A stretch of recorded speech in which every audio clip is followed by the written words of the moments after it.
योग के ज्ञान को प्राप्त करने के लिए महर्षि पातंजलि योग सूत्र में 3 तरीके के मार्गों को बताते हैं। पहला मार्ग जो पातंजलि बताते हैं वो है पहले अध्याय का 12वां सूत्र, अभ्यास और वैराग्य।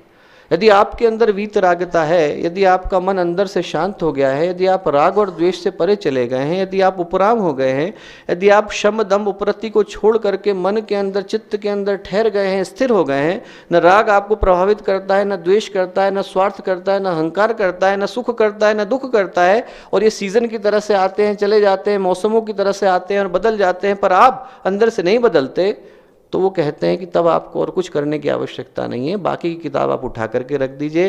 Rest of the Yoga Sutra does not belong to you. आप अपने घर जाइए, आपके पास यदि वैराग्य है तो आपको मात्र अभ्यास करने की आवश्यकता है। और अभ्यास को पातंजलि कहते हैं 3 तरीके से, दीर्घकालिकता, निरंतरता और व्यग्रता।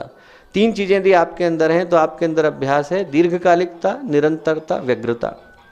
दूसरे योगियों के लिए पातंजलि कहते हैं तप स्वाध्याय ईश्वर प्रणिधान, क्रिया योग, तप स्वाध्याय ईश्वर प्रणिधान।